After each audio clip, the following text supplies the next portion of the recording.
I have a new haircut. I bald by choice, which is the first time I can honestly say that. Like, bald by choice. It was fun. It was just a whim when I was at the barber. It's like, hey, you want to just cut it all?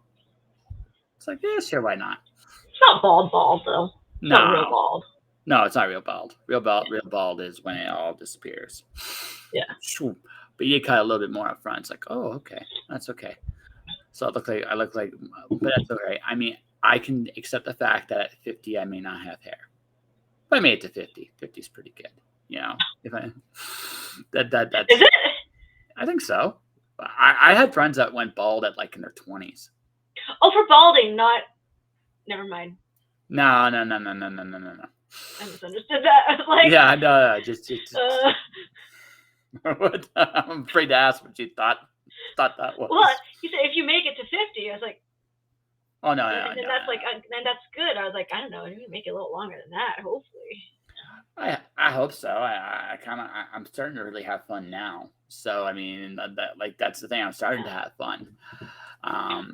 The sad thing is, like, if everything takes long.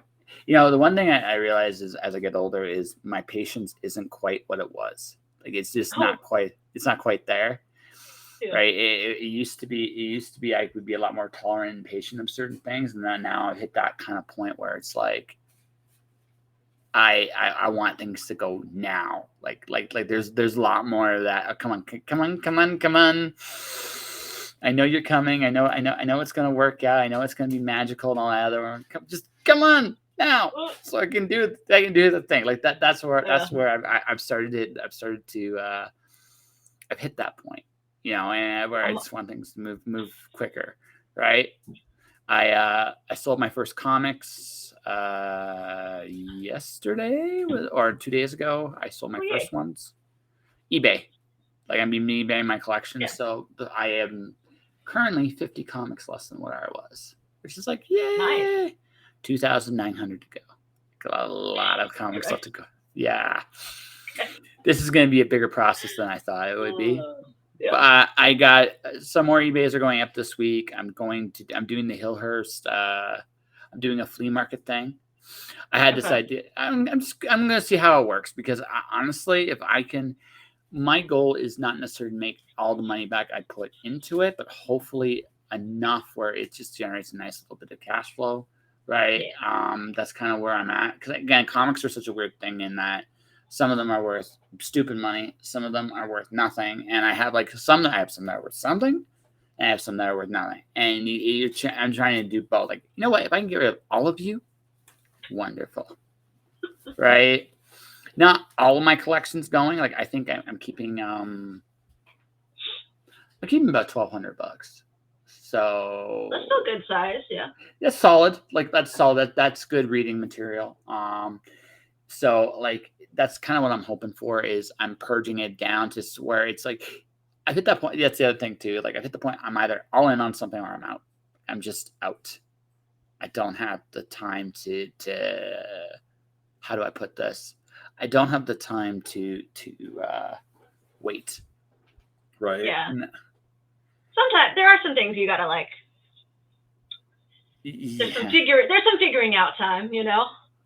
Oh no, absolutely no. And then you see like, okay, is this worth, you know? Like, I mean, I'm pretty sure I'll continue. I haven't even really technically started it, but I'm working on a Ko-fi, and it's all like gonna be like inspiration stuff for like mostly for writers, but also for readers, because it's like fun. So I'm like, hell, I mean, they don't have to write off this. They could, but we'll see how well I like doing it, and you know, if I hate it, then. Yeah. Well, no, I'm looking at the fact that how do I put this? I'm looking forward to the fact that I'm trying to, like I said, I'm just trying to get to the next phase. I want to go as fast as I can, but it might take longer than I thought. And it takes longer. Yeah, it always does. And it's just like, oh, okay, fine, whatever. Yeah.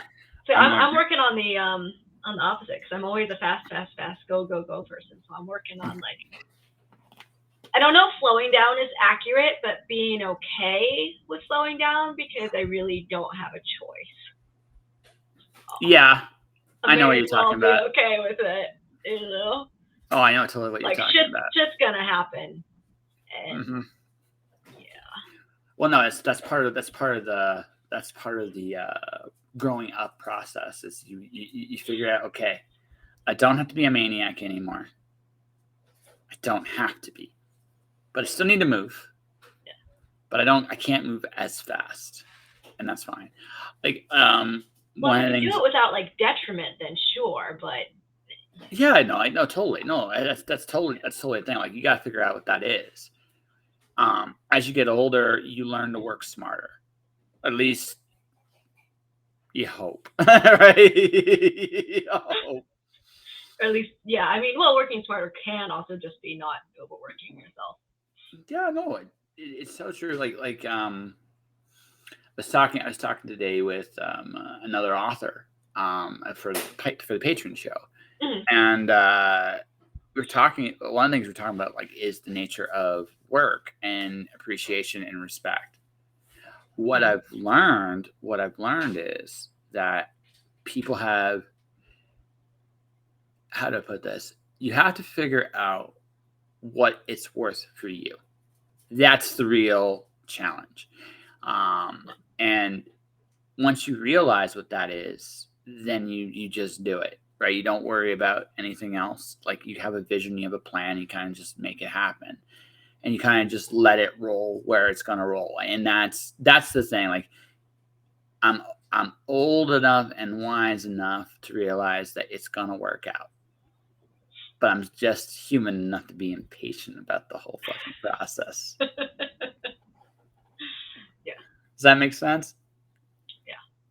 Well, there's always this little bit of sense of urgency because Well, yeah, I you don't know mean, you just don't know how much time you yeah, got, right? You yeah, never know for sure, right? So you gotta try to keep that kind of in balance too. It's like I'm just gonna do this, and again, I've like I said, I had to kind of, like I said, I'm seeing how it plays out the rest of the month, but I'm like, okay, I may have to pivot. But I've already got a plan for that, and I'm just working on making it happen, like one way or the other. I'm just gonna let things go, roll, like, and I'm not terrified about it. I'm just trying to, what I've learned of life is, again, it's just like it doesn't go according to plan. It never does. So ever. what? No, ever. So what you learn in this life is you learn to be okay with the things that don't go well, or at least to plan. I should say to plan. Things don't go well. You just things don't go well. You just learn to walk away. That's the other thing too. It's like I have my third rule: don't quit. But there's actually, I should elaborate That's that not. one. Yeah. I want to elaborate that one. Yeah. Don't quit because it's hard. Yeah. Quit because it sucks. Well, and it's not bringing you something. I mean, it doesn't always have to be joy, but it has to be something worthwhile to you. Sometimes that's joy, but I mean, not everything. Like, there's obviously stuff in business don't like doing, but there's stuff that like makes it worth it. Yeah. Well, even the stuff you don't like doing, right? You learn that, okay, it gets me to that joy I really want, right? Yeah. I don't mind if I don't mind if there's a process to it, as long as I'm getting what I want out of it. But if I don't, like if it sucks, why the fuck would I put up with it? Yeah. Right. That's what I've learned. It's like I don't really have time for this shit to suck. If it sucks, it's just time to move on. She's just doing a lot of nodding there, so I guess. I was thinking like, my pets keep leaving me messes lately. Oh, why is the pets leaving you messes? They're knocking over plants, just like stuff like that, But I'm like, no, they bring me more happiness than I would. I mean, they're also responsible, even on the days that I'm like mad at them, like, nope, you're my babies. No, I mean that's. But there are those days when I'm like, oh my god, stop messing everything up, guys, come on. But the thing is, see, your pets secretly rule the world. That's this the thing. is true too. Yeah. So they secretly rule I the just world. I don't actually have an option. It's just an illusion of an option. So what are your pets, if you don't mind my asking? Huh? What are they? Yeah. Oh, where are they? Like now? No. What are they? Are they cats, dogs? Oh, like whatever. Yeah, 2 dogs, 2 big dogs. Oh, okay. Yeah. So I have a pit bull lab mix who's like, Okay. I don't know, 60 pounds, and then a husky Malinois mix who's 65 pounds, and he is jealous as AF, like, of his sister. Like I can't pet her without petting him. Yeah. So everything is revolves around him for the dogs, and then I have 4 cats. So it's Oh Jesus. Okay. yeah. Yeah, it numbers you 6-1. They really do, yes. Yeah. And the newest cat is kind of a bully. Ooh. And we almost have that under control. Yeah, almost. We being I. Are we talking like Meg from Family Guy kind of bully? Oh my gosh, it's been so long since I've watched Family Guy. Yeah. No, she just like tortured all the other cats basically. And like, so they mostly get along, except that one of my cats, she does not get along with her at all. Well, she bullies her, so obviously they don't get along. My other cat's like, no, I want nothing to do with you. So as soon as she runs into the bedroom, because she keeps crying, the new cat, she wants my attention. She wants to be in the bedroom with me. And I'm like, well, I'll let you in if you won't bully the other cat. Every time she comes in, she just attacks her. And I'm like, oh my God, you can't be in here, baby. You have to go. You have to go into the other room now. I'm sorry. No, she's like, I'm the alpha. She is. She has become the alpha, and the other 2 cats have accepted it, but the one is like. So one of them is still fighting because that probably was the original quote unquote alpha of the group, even if it was a quiet. No. Well, it was mostly the boy, but the boy and the girl in my bedroom, they're siblings. I'm like 90% sure they're siblings because I found both of them at different times, but like really close together, and they just look and act like siblings. So, but so they would fight, but like the boy was mostly alpha. Yeah. Okay. They wouldn't like fight like not like they are, like the new cat Coco and Cookie's the littlest one. It wasn't like that. It was more like brother sister fight, like, oh, we're having a little spat and then we're done. This is just like pure terrorizing. No, like some new ones come in. It's like, this is my house. Oh yeah, no, it's completely her house. Like the boy was afraid to go into the living room for months because that was completely hers. Yes. And she's smaller than him. Mm-hmm. It's not about size. Yeah. It's about personality. Personality can make or break that situation. Right? And if you think you're a giant, sometimes you are a giant. Like that's no, it's true. So the little dog syndrome. That's right. I'm Napoleon. Like it's not. Your cat has a Napoleon concept, right? No, little dogs. Little dogs. See, they work a little different for the most part. There's a few exceptions to this, but they do work a little different in that little dogs tend to bark a lot because they know they're not the biggest. They're not the biggest like dogs in the yard, so they bark. So because their bark is worse than their bite, and they know it. Like deep down on the inside, they legit know it, right? And that's the thing. Right, that's the thing that makes it work, right? So, with your cat, it sounds like it's a very different thing. It's a very different kind of like, okay, I'm in charge. I'm doing my thing. You're gonna like it,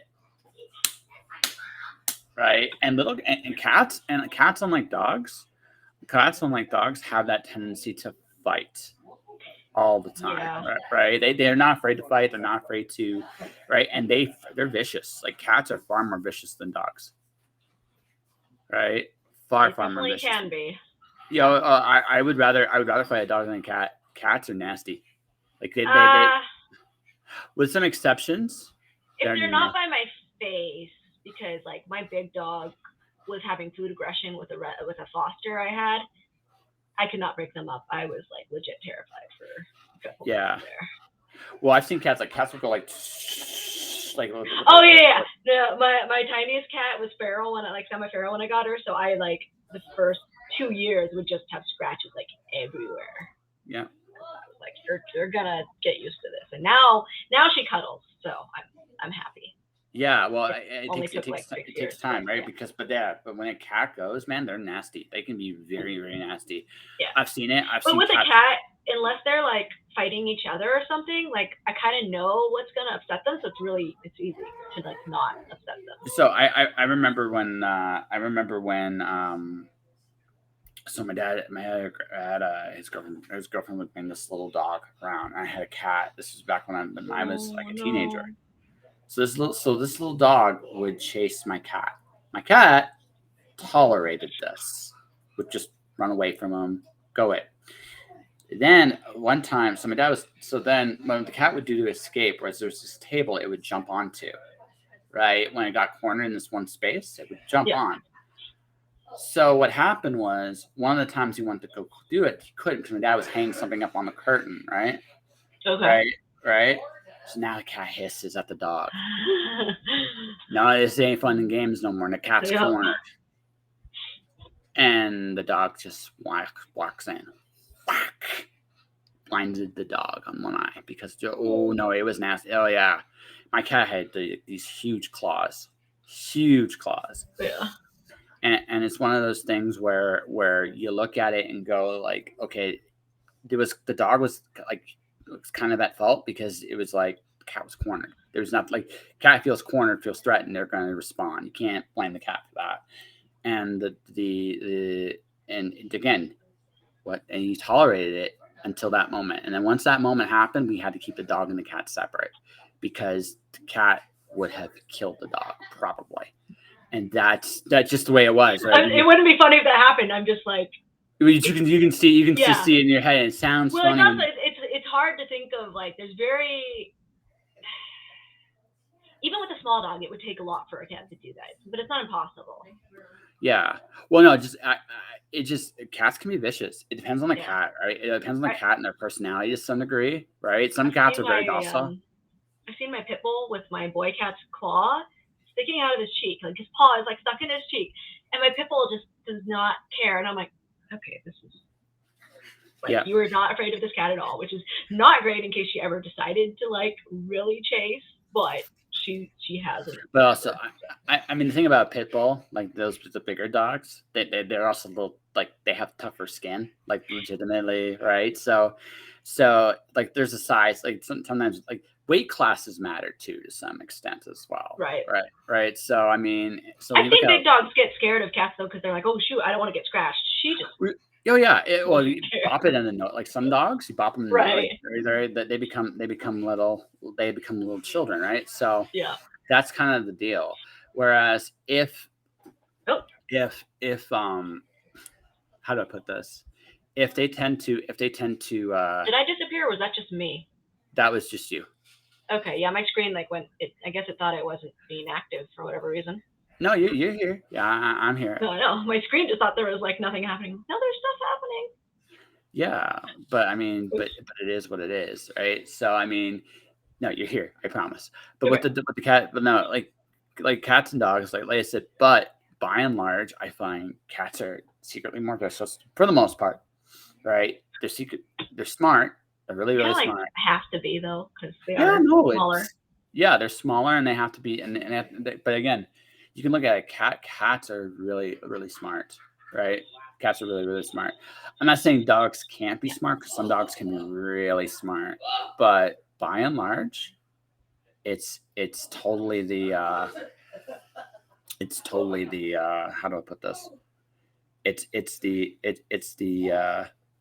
cats just have the ability to be a lot more cerebral than a dog, by and large. They won't let you know it though. Sometimes. So here's the thing: like dogs, you can. Well, because cats are going to do what they want. So. Oh, absolutely. No, they don't give a shit. Yeah. They don't give a shit. Yeah. But the thing is, cats are smart. Like if you are mad at a cat will know it. Oh yeah. No, Dogs don't always know it. Right? You can be sarcastic to a dog and a dog won't pick it up. Be sarcastic to a cat. Cat knows. Most cats, they pick up on it immediately. They know you're full of shit. Like that's the difference between them. So I have the worst mix in Loki. He's the Husky Malinois because the Malinois are smart and the Husky's stubborn. Mm-hmm. Absolutely. They love to run. They love to run. Yeah. So do you take them like to like a park? Mostly we play in the yard in the. Mm-hmm. But yeah. They have a little the things where you jump over them. Fence? Hoop? No. Like if you're running on track and you jump over the thingies that I can't think of what they're called. I can just picture it in my head. Anyways. I didn't hear that last part. Sorry. Oh, like if you were running track, the things that you would jump over and they can go different heights. I can't think of what it's called right now. Sorry, just got noisy. Yeah, it just got real noisy there for a second. I can't think of what it's called right now, but anyways, Loki will jump over half of them. Wiggles just goes around. Okay, that's fair. Right. It's like I'm just gonna go. I'm just gonna do my thing, and that's totally it, right? She's not a dumb dog. She's just not as smart as her brother. Well, it's okay. All right. I mean, she has other charms, right? She's adorable. Yeah.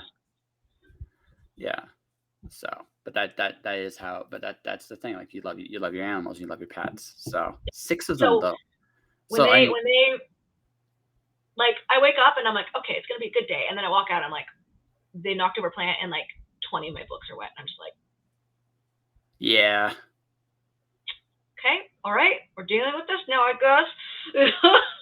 Yeah, no, like I totally eventually we get back on track, but those are the things that happen all the time, and we deal with them. Yeah, you have 6 pets.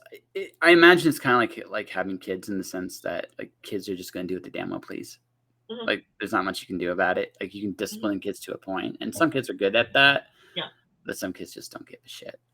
And what you realize is, as a parent, it's like, okay, this is what you signed on for. Yes, all right. That's what you did. This is like your family. So 4 cats. So yeah, there are things that you can do to a limit. Like I actually have 8 litter boxes in my house, and you wouldn't know it. It's pretty good. We're pretty hidden. But I didn't for a while, and I was like, when the new cat came in, I was like, oh, okay. So one of the problems is obviously that I don't have enough litter boxes because she's bullying everybody out of them. Yeah. She still does that a little bit, but it's better, and I'm not like having to deal with as much little shit. So like there's things that you can do to an extent with animals, and then some things are just like, nope, these are just out of my control. Yeah. No, I totally get that. I totally get that. You just have to you have to kind of live with it. I have a tendency to so I haven't had a pet in quite a few years, and one of the reasons I haven't is because I look at the environment I'm kind of going into. I don't think it'd be fair for a pet, right? And that's yeah, just. I mean, you could maybe have one if they traveled well, but like that's asking a lot. I know people do it, but it's pretty rare that I see like. Somebody's doing like a big travel thing, and it's more than like one pet. Maybe. Yeah, no, it's asking a lot for an animal. Yeah. Like it's asking a lot. Like one of the things I realized as a like when I owned a pet is that the responsibility of a pet is actually a big one, and you don't bring pets into your life willy-nilly. You just don't. You have to plan accordingly, and that tends to be. How do I put this? You have to really, really consider what's best for not just yourself, but for any pet you bring into life. Because if you don't, you're going to damage the animal, whether you realize it or not. And something I do take very seriously, even as something as harmless to say that I had a goldfish, because a goldfish is relatively low maintenance by and large, right? Ish. I mean, if you want to live the full 20 years, it's a process, but I mean, there's something to it. But the reality of the situation is you got to realize going in that, okay, this is a life you're taking care of, and you have to make sure that it is given the best possible thing you can give it. And if you can't consciously do that, you shouldn't have a pet, right? And since I've been doing this and I've been kind of going all over the map ever since the pandemic, I've been moving about. But I mean, with what I'm about to do, I don't I know cats go into shell shock, like when they go into a new Yes. environment all the time. They Yeah. just go into it. They can't. They're by design. I mean, there's a certain degree you can get them to a certain level of tolerance, but for their benefits, you shouldn't do it. Dogs can do it better. Dogs can Oh do it yeah. a little bit better than cats, but at the same time, it's still a shell shock. You have to realize what you're putting those animals through, right? I mean, So, last time I moved was like 7 years ago. It's not like I would never move again.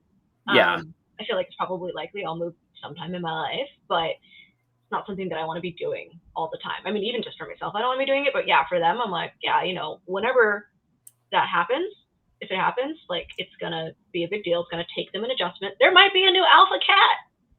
Who there knows? probably would be. They probably would have to be Yeah, actually I'm at that gonna point. rearrange. Yeah. Yeah. So yeah, no, it's just one of those. It's one of those. It's things to think about, right? That Yeah. you when you're choosing the life you live is if you want something in your life, you got to make sure that they have the best situation possible. Hurdles. Yeah, hurdles. There you go. Hurdles are the thing that I was talking about. Okay, I knew it would come back around. Yeah, hurdles is the technical term, ladies and That's the gentlemen. term. Okay. Yeah, Little exactly. doggy hurdles, and Well, little doggy hurdles is totally fine. And one's like, I don't care about it. And the other one's like, I'll just jump over all of them. I think at some point I'm gonna try. I don't know what I would put there to block off the sides of them, but like something just to see. And I mean, they're little plastic things that they can knock off, so it's not like if they run into it, it's a big deal. 60-pound, Just fall. the 60-pound husky might just shrug when he sees like, oh, you put something on the side there, like, right? Oh, that's cute. Well, he's the one who does jump over some of them. Yeah. So but again, he might he again. knows what's going on. Yeah. The other one would be the same thing. It's like, oh, this is cute, right? This is really cute. But I'm it just could gonna sniff it it and could just. stop. I can't believe we spent a half hour talking about pets, but that's kind of okay. But I have an alternative thought for you. Okay.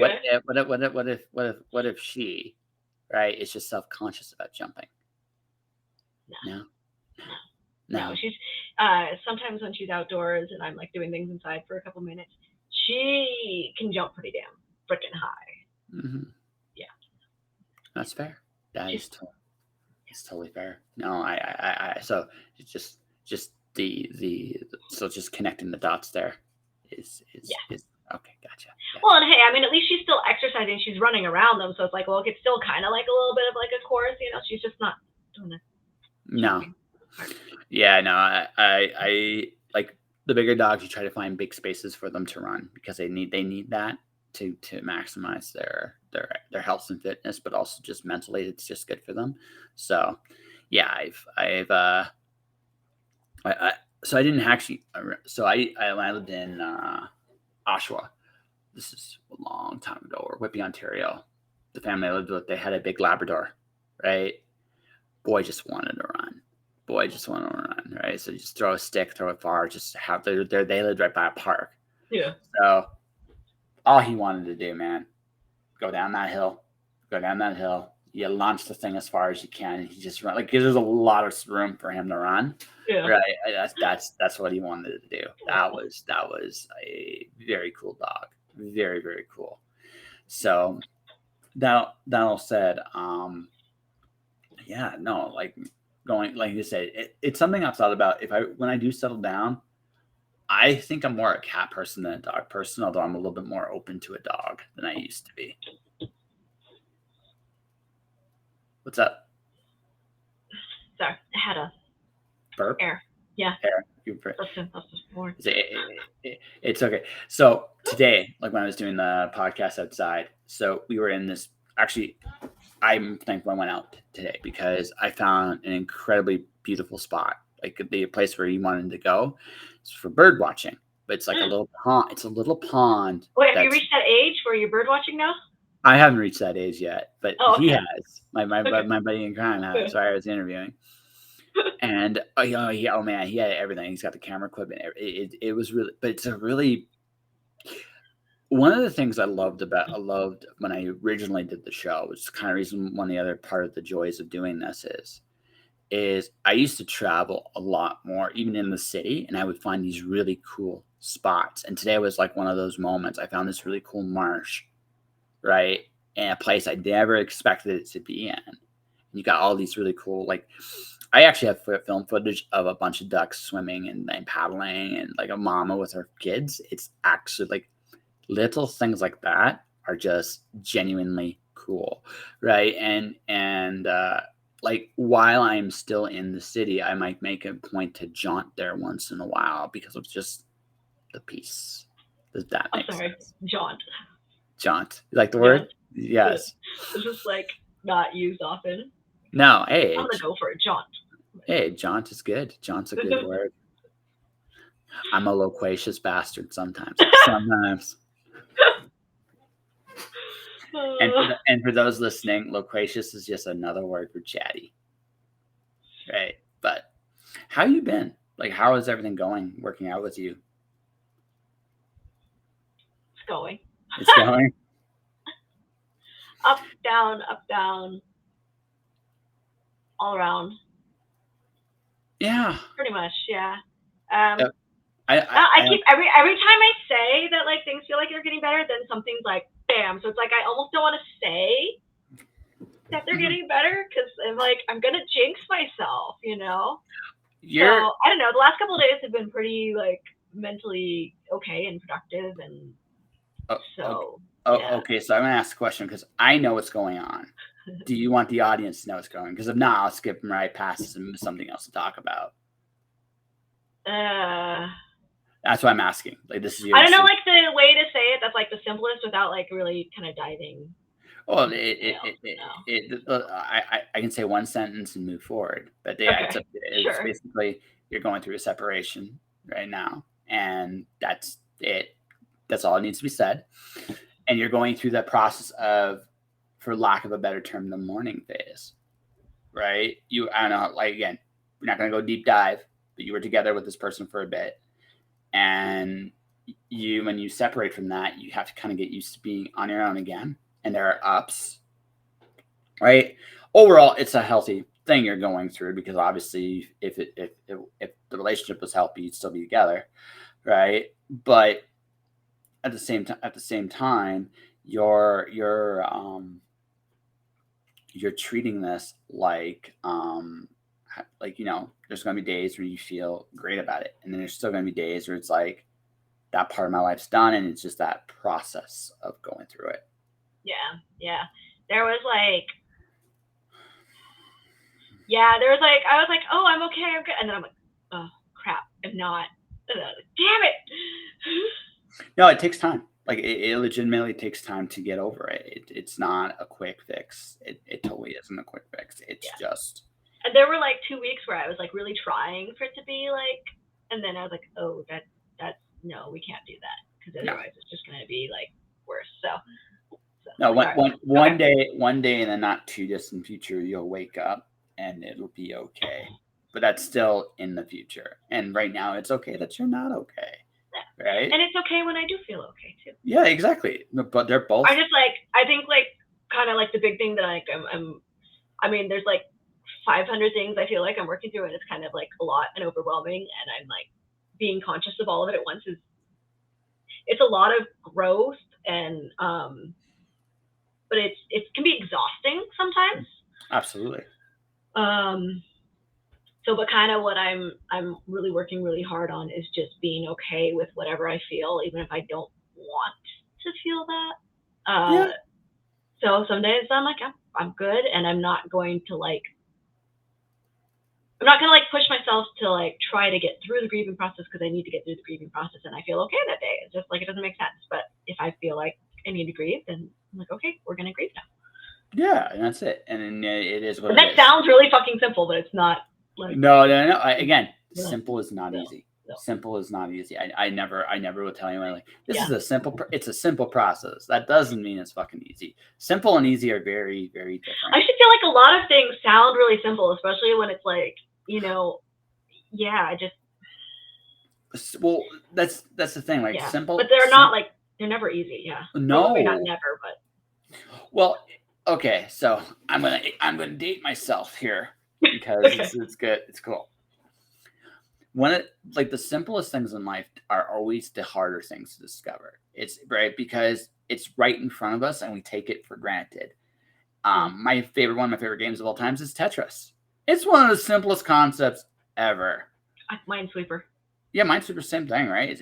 They're simple concepts. Yeah. But they're so, you don't think of them that way. Like it took somebody really, really smart. Like I don't think necessarily the smartest people in the world are the people that can come up with these complex equations. That's cool.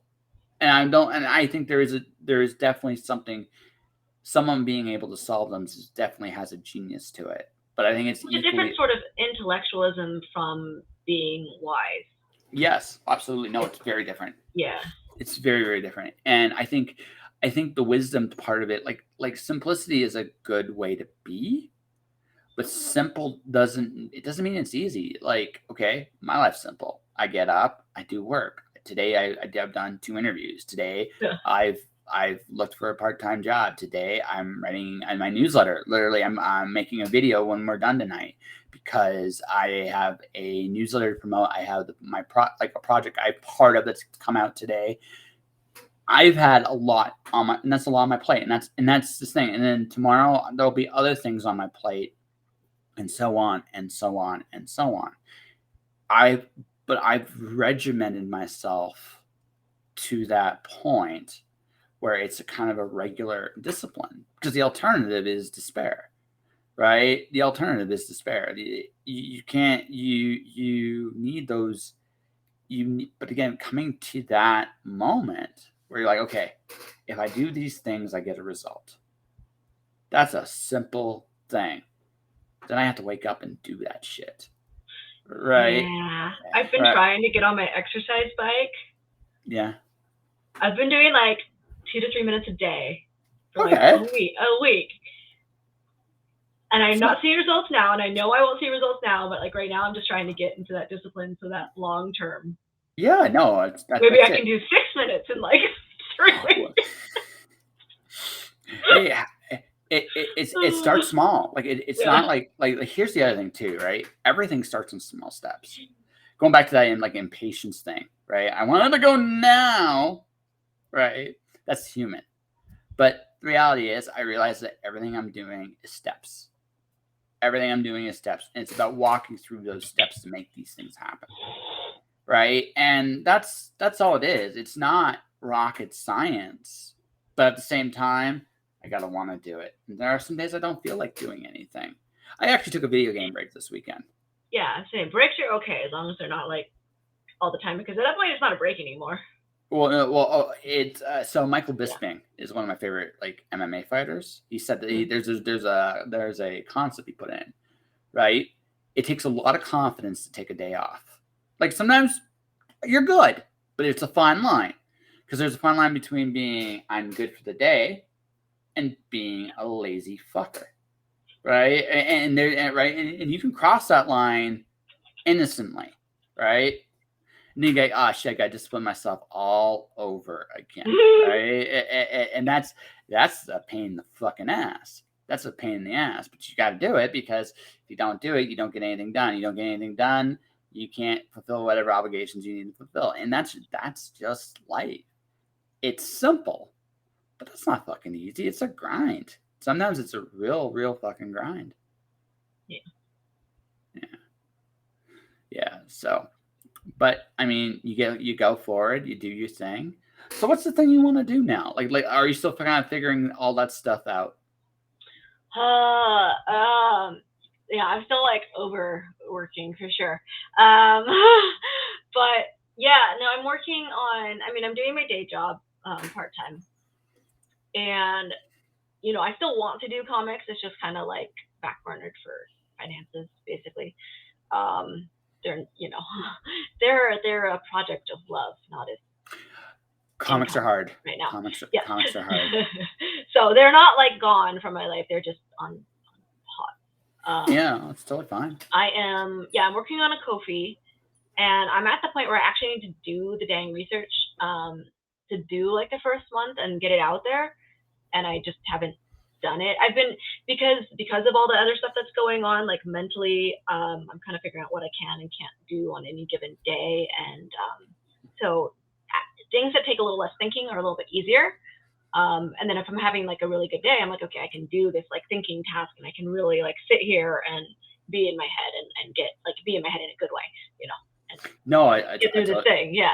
Yeah, no, I totally get that. Like I said, it's Yeah. not again, it's not about doing it quickly. Like I said, Right.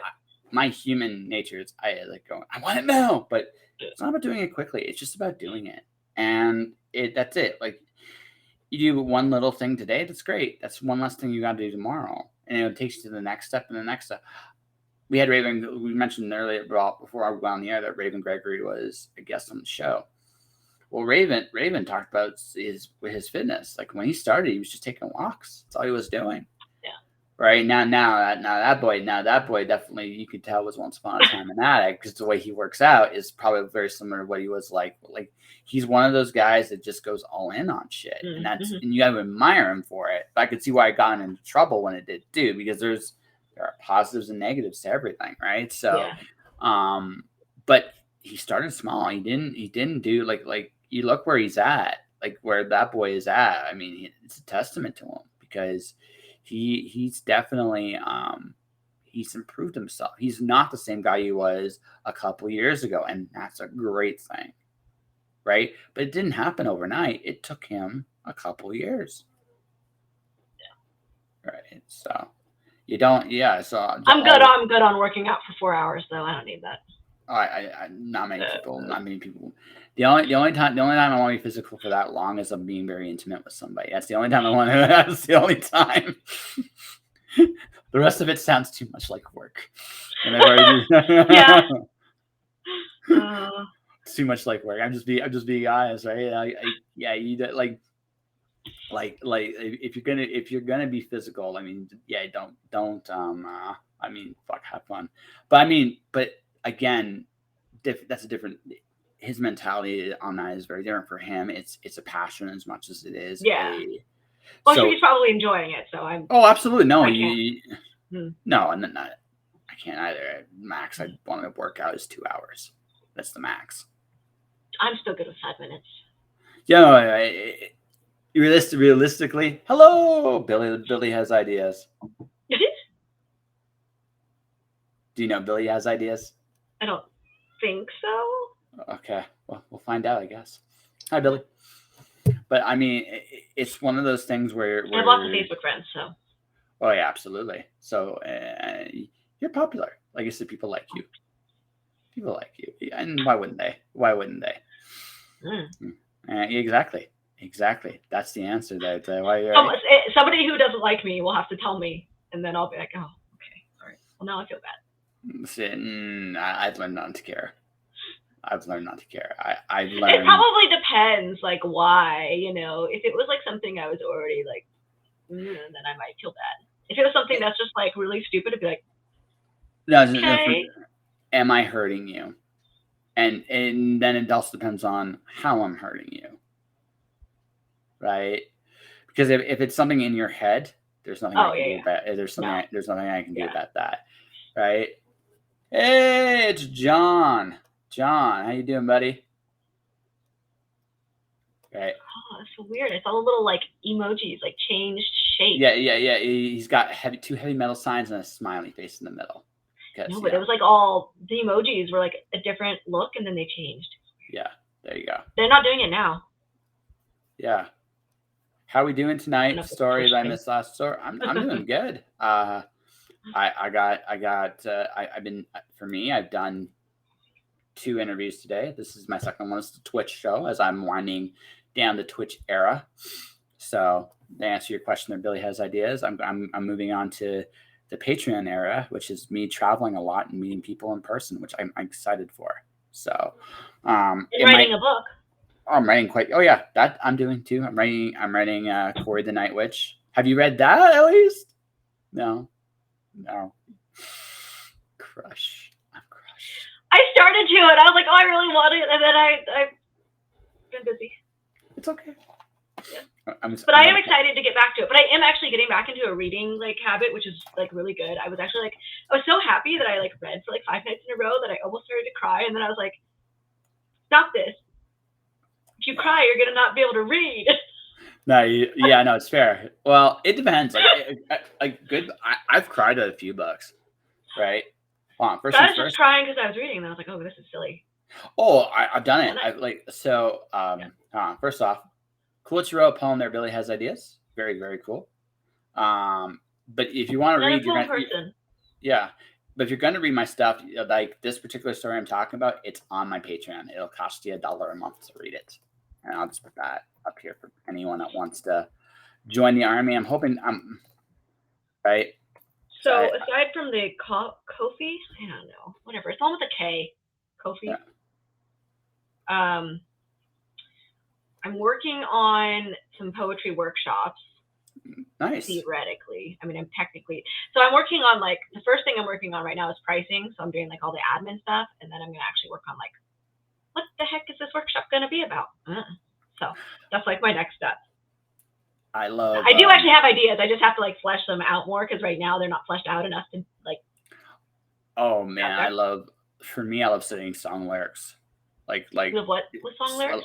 I love studying song lyrics with poetry. Like I do poetry workshops because they are, especially if they're very intricate. They're very like I'm not talking like the really like how do I put this? The earworm, not necessarily the earworm songs. Oh, right. Yeah. But not necessarily. Oh, some of them can. Like someone like. Well, they're formulaic, and it's not bad because it does. I mean, like there's a reason we like them, but they're not necessarily as poetic like on the page. No, some are, but it's more for the most part. Sure. Yeah, for the most. But those are exceptions, not the rule. I like, for example, when I read lyrics, like some of the stuff I like.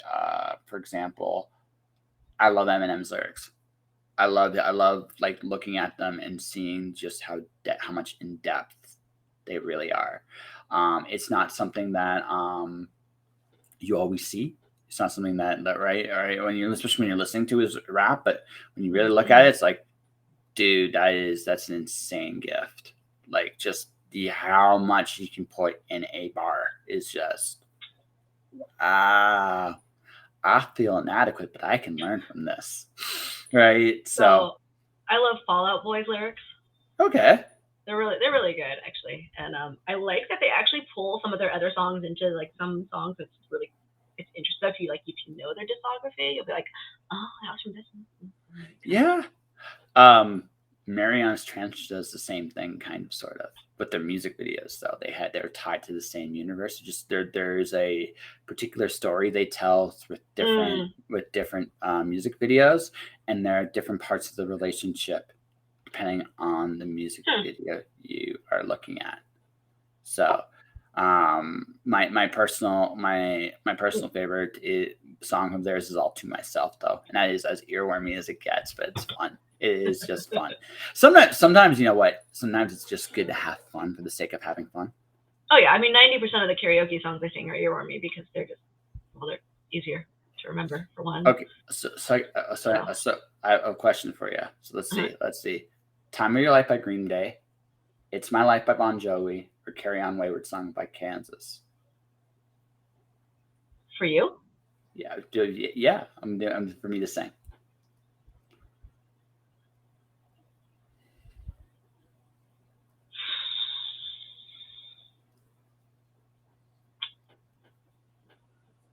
I've stumped her, folks.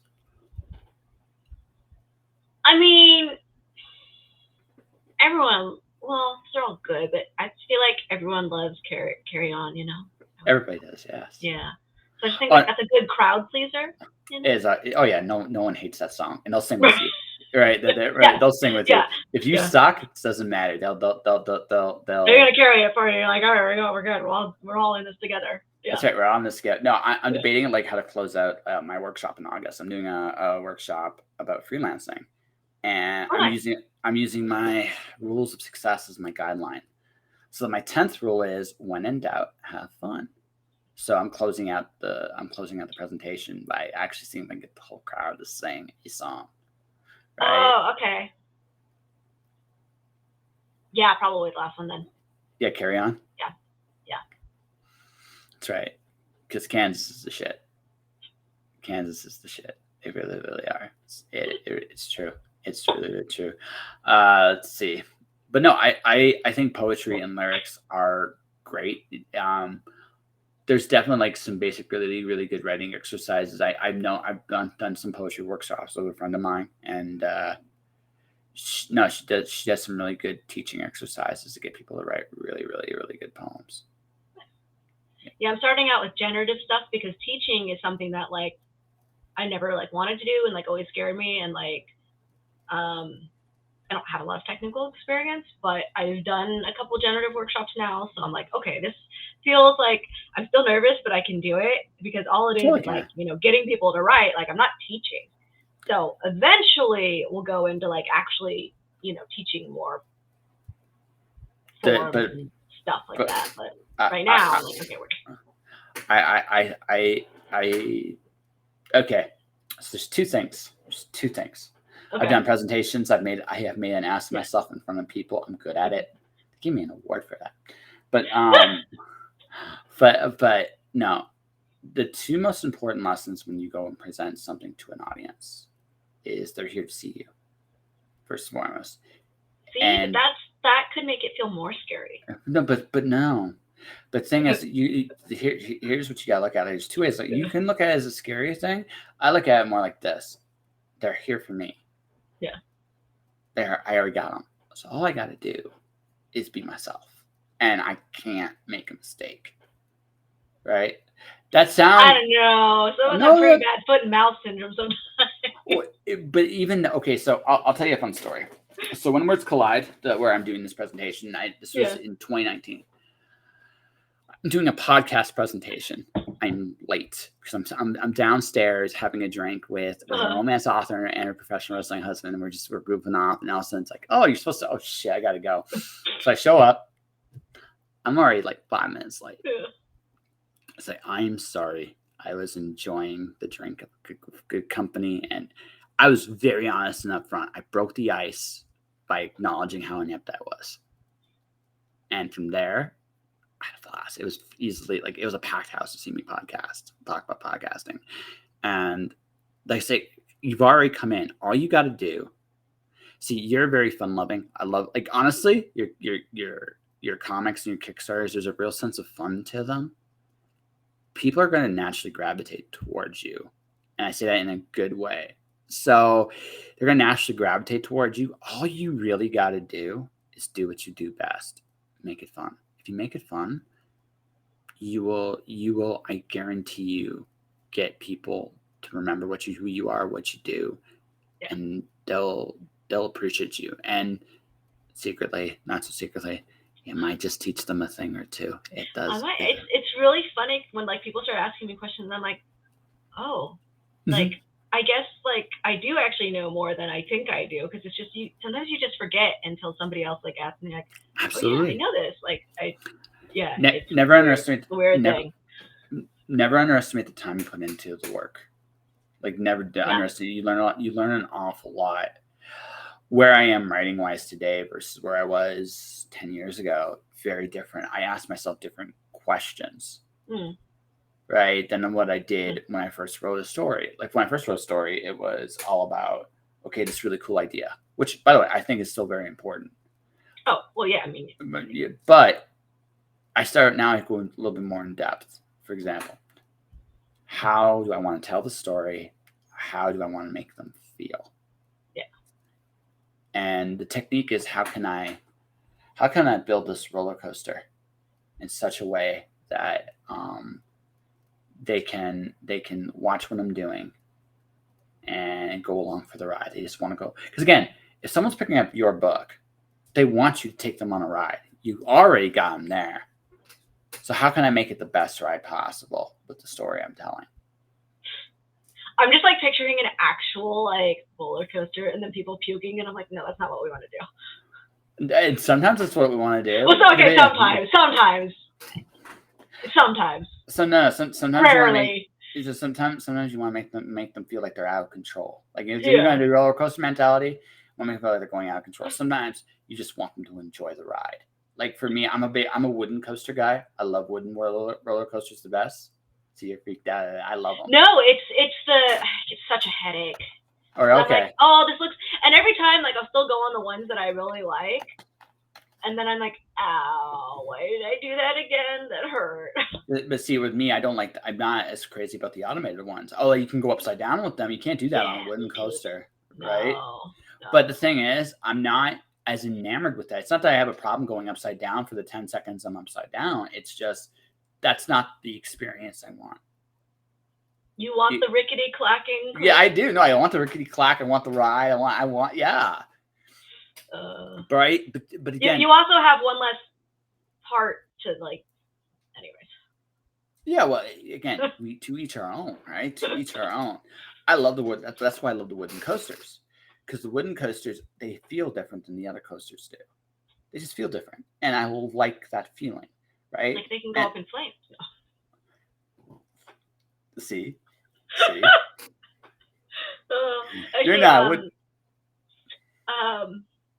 Well, I like the idea, but it's the bouncing around and the lady part is a little hurty too. Yeah, I got you. Yeah. I got you. That's not always. I don't got that. I don't got that problem. Yeah. No. Yeah. But I grew up by in NorCal, and there's a boardwalk with like roller coasters, and they have some wooden ones, and so I mean, I went on them often enough, but I definitely still prefer the loop-de-loops. You're welcome, Billy. No, but that's the whole thing, right? Like when you create a story, like stories are like roller coasters, right? Stories are like roller coasters in the sense that you're trying to create a certain emotion, and you have to make it just different enough each and every time that it takes people for a ride, right? Yeah. And it's a different ride each time. You're trying to make people laugh, make people laugh. You're trying to make them cry, make people cry. Absolutely. I've written some books. I haven't written a book. I've written a poetry book, so that's still a book. I haven't written a novel. I've written so to answer your question there, Billy. I have 6 books out. 5 of them are epic poems, so they're not just poems. They're Gilgamesh style epics with illustrations, and I have a novel out, and then that's on top of all the nonfiction stuff I've done. So I write the stuff, and also I write the stuff. I write a bit of everything, in truth. So. But I haven't gotten a full song yet. I haven't done that. Songs are hard. No, I haven't written a full novel either, but a song is shorter, so yeah. Again, but it's that formula tighter, right? I've written tons of poems, but I don't know. Songs are still different. They're still different enough. No, because songs have a little depth to them, which is the music itself. I look at so. I've openly confessed to this, so like I have become a Swiftie in the last. Oh year. Yeah. I've openly confessed to this, and I'm good on a 3-hour concert though. Although I will go to a festival, but I can still take breaks in between people at a festival. So. Well, yeah, no, absolutely. But the thing is, okay. So you look at what she does. Like you look at what she does specifically. Mm-hmm. She's about creating a very specific feeling in her music, and then she writes her lyric. She's one of the exceptions of writing a formula to make this actually in some ways makes it better. It gives her a structure, and she tells these really tight stories in her stuff, which I think is really, really interesting. Right. So she does a really good job at that. That's actually probably one of her strengths. But the thing is, she goes for a very specific feeling. She does the min and the max in both the lyrics she writes and the instrumentation, the song, the composition of the music piece. It's like, I'm trying to create a very specific emotion. How can I do that? Right. And songs, because you only have anywhere from, we'll say, 2 minutes and 30 seconds. Billy, we can't do that on the show. It's your poem, and there's legal stuff. I can't do it. Right? I just can't do it. Sorry, Billy. But the thing about it is, if you look at it from a story's perspective, what is the story I'm going to tell? How am I going to make someone feel? And with music, it actually doesn't matter any art. What can I do in the art or the art form to maximize that feeling? Like, what words do I use? What actions? Like, you think about, all right. So, Billy, the long story. Okay, so it's called plagiarism. Let's just say hypothetically, whatever you write, I use something, right? It can get really, really messy and tricky, and a lot of authors just will not do it, especially in a public forum like this, right? If you're going to do it, you should ask people privately. Like, they might be more open to it then, right? Because that's a little bit less. But in public, while it's all cool that you're sharing. Well, and also you're giving up like potential rights too. Yeah. Yes. Publishing rights. Yeah. Yeah. So if you do it publicly, there are issues. So you don't do it publicly. Privately, if you can find people, that would be ideal, right? I don't know who you are, Billy. So it's just one of those things, and I don't know if Leanne here knows who you are either. So it's just one of those. Find people you know. Fair enough. Me neither. So I wrote my first sci-fi coup. Nice. What was it about? It's really about grief. And both of my parents are still with me, thank goodness. But it's this woman who's lost her mother, and she's on a space station. Okay. And I haven't decided how far from Earth she is. It's probably going to be set like way in the future, because then I got this crazy idea. Oh my God, what if I wrote like a sequence of sci-fi coups from different characters' perspectives and made a novel? And then I was like, I don't need more stuff to do. I really don't need more stuff to do right now. So it's okay. It's okay. Yeah. It's okay.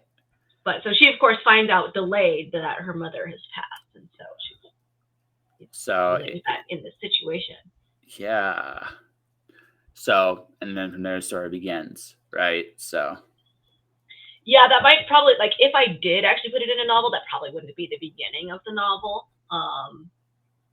But I'm probably going to submit this sequence somewhere to like a speculative journal. Okay. Why not? Yeah. That's fair. I can always just write sequences here and there, as long as it's not like, as long as I don't go too crazy and then like make it so I can't put them together again, because they don't make sense together now in the larger picture. But the thing is, with grief, it doesn't always have to make sense, right? Oh yeah. Well, I don't know if I was to novelize it. I don't know that would be the whole book. That's just like this sequence of 4 right now is active about that. So, yeah. But like I said, what it comes right down to is it's no, like, honestly, with grief, you could actually get away with it not making full sense. True. You could, because it doesn't have to, right? Yeah. Eventually, you probably want it to come together in the story eventually, but yeah. Yeah. So I mean, that's the. Looks like we're getting. So folks, I politically speaking, I'm an atheist. So I'm. What? Politically speaking, I'm an atheist. I don't have any faith in any one party either way. I just concluded that both. Okay. Yeah. Okay. So I mean, I truly believe that if we're going to change the world, this is as political as I get. It's about each other. It's about each other. It's about us talking to each other about the world we want to make and then living in that world. Right? I don't think any political leader at this point in the ballgame is going to work for the people to do that. I don't care if it's Trump, Biden. All right. I don't care if it's Trump, Biden. I don't care if it's Trudeau or Pelosier in Canada. I don't care whoever your political leader is. They've been bought and paid for by somebody, and they're going to lie to you. So I treat politicians like I would treat a bad relationship. I dump it and replace it with something better. And that's how I look at it. But that's my opinion. So I don't take a liberal stance or a conservative stance. I take my stance, which is somewhere in the middle of that, right? If I'm being honest, if I was being honest, I'd probably say moderate right. But that all said, right? It's moderate. There are things on the left I really like. There's things on the right I really like, and I want the best of as many worlds as I can. I don't feel like I need to go to an extreme. So, and that's kind of what I feel both sides are now. They're both extremes. So I can trade them both. I'll trade them both in for Lent, and I'll be happier for it. Probably works that way. Right? Yeah. I hope so. Like I think it could. Like we do live in that kind of world today where we can talk to each other a lot more easily, right? Oh yeah, no, for sure. Yeah. I just mean like currently it's like either, I mean, here anyways, either you vote for a party or you don't, and it's the same here. It's a rigged game, right? It's just a rigged game. So who's Catwoman? Oh, I have bat ear thingies. Oh, you got bat ear thingies, right? Yeah. That's fair. Bat ear thingies is a thing. I guess they're not really ears, but anyways. Yeah, it's all good. It's all good. So they're kind of like a bat motif. No, I just, like I said, that's it. Like I've learned this a long time ago. Yeah, nice style. I guess you can compliment on your style there from Mr. Grizzly, whoever Mr. Grizzly is, right? But like I said, going on what we're talking about, like it's you gotta make decisions of what you prioritize in your life, and it sounds to me you're kind of figuring that out right now. I need like 3 more days in a week, though. Know that feeling. This is my to-do list right now. Is like, okay, you have these things today, and I'm like, I can do. No, I can't do all of that today. Yeah, no. I'm just like trying to be okay with like, okay, I can't get this done today, and then also like figuring out like what is the actual like higher priority. Like and I don't always get it right every day.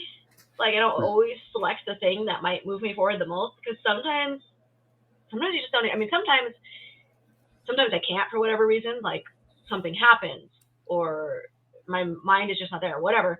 And sometimes you just don't know what is actually going to move you forward until 2 months later, and then like, oh shoot, that's the thing that I should have been. The comments. Yeah. No, I read the comment too. That's why I'm laughing. Okay. That's why I'm laughing. And then trying to be okay with just like, okay, maybe today wasn't as productive, or I didn't do the thing that maybe I feel like I really should have. But if I got that one thing done, and it is so funny how easily I can look back and be like, man, I did nothing last month. And then I'm like, no, that is so not true. I did so many things. Mm-hmm. But the brain is like an evil little box that just... I don't know if it's necessarily your brain, it's your feeling, right? Because you sometimes it doesn't feel like you're moving. Again, we're going back to like the original topic of not moving. There's also like memory a little bit too. Like your memory can kind of mess with you a little.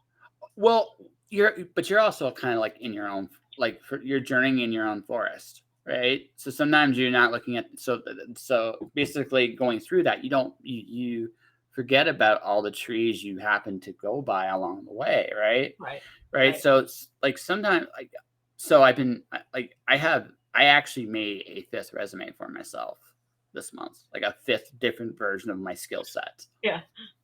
Because everything I do, right? Everything I've taught myself has created this whole different, like there's warehouse me, there's videographer me. I'm hearing. I'm sorry. Don't worry about throwing us off topic, right? I hope your week gets better there. Yeah. I hope your week gets better there, Mr. I'm not sure, Mr. Billy. I hope it gets better. Right? Yeah. Yeah. No. I like no worries. It's nice. No worries about it. Like you said. Yeah. No worries about that there. No, like to go with what I'm saying is we do an awful lot. Like we don't even realize it sometimes, and sometimes it doesn't feel like we're going where we want to go fast enough. And again, it's a feeling, not through their brain, a feeling, right? It's like how if I'm doing all these things, how come this change and this progression is going so slow? Yeah. Whether that's actually true or not, irrelevant, right? That's kind of where life is, life goes, life dictates. So the real trick is, okay, I'm doing my thing, whatever that thing is, right? And that's the important thing. I'm doing my thing, what I know how to do in the best possible moment. That's all you can do at the end of the day. Or learning new things. Oh, I know, but that's part of the whole process, right? That's part of the whole process. In the process of doing your thing, new things will come to you. I just wanted to write books. Like here I am chatting with you, Northern Cali, having just Southern Cali, not bad, right? Not bad. But here I am chatting with you about stuff. I never would have imagined this would be the path I'd be on, but here I am, and I just do my things, right? Yeah, absolutely. That is exactly right, William. That is exactly right. Let the process work, because that's the secret. It's not. It's you got to trust the process, whatever you're doing, and even if it doesn't work out, this is the one thing I've learned about life. If it doesn't work out the way you envisioned it, it's still moving. Yeah. Everything you're doing is leading you somewhere. And that's super important to understand, right? Is everything you're doing is leading you somewhere, right? So this is why it's important to recognize that if you're doing, that's all that matters. If you're not doing, that's when you should worry. Well, my next thing after I get like, just like with everything going on, I'm like, okay, how do I make finances without ideally doing too much more day job, right? So that's what I've been kind of doing, is trying to figure that out. That's a mindset thing. Yeah. Well, it's a doing thing too.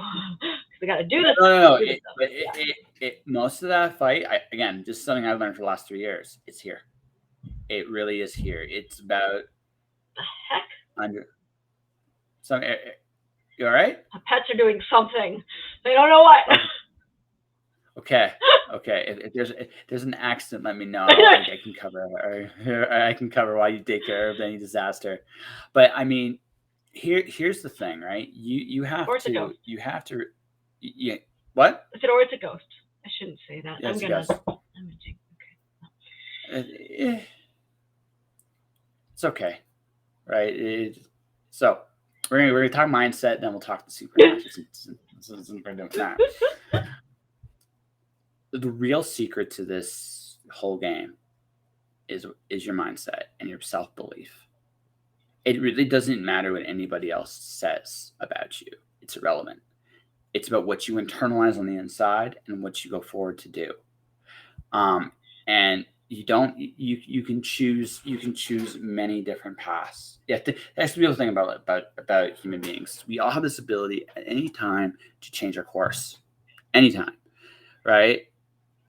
As a freelancer, the hardest lesson I had to learn is what I'm really worth.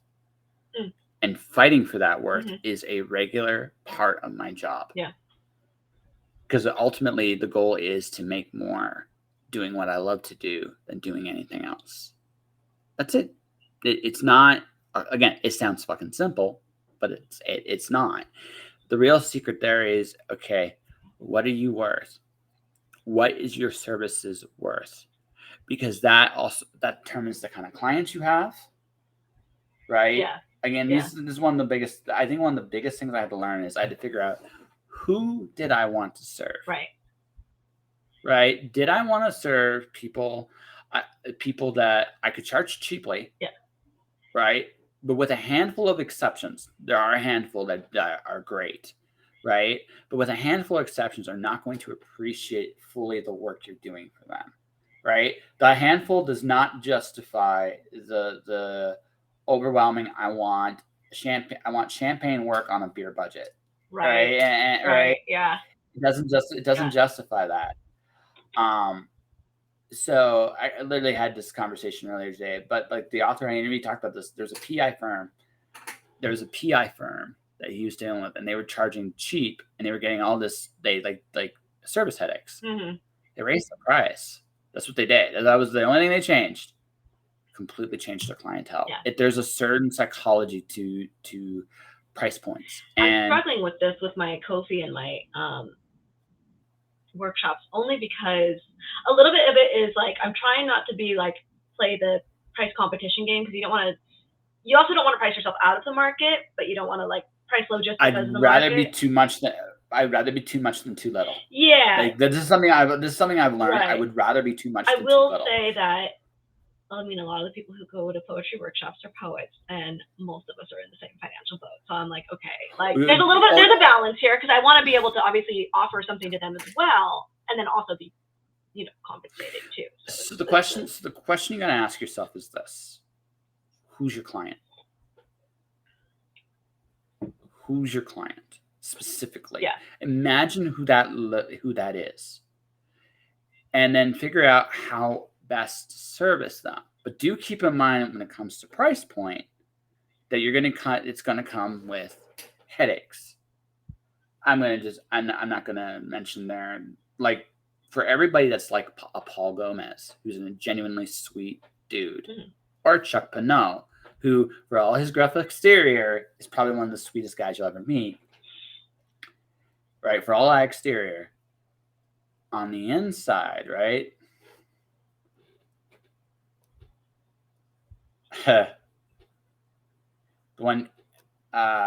Well, who's your audience? It would depend on the poem.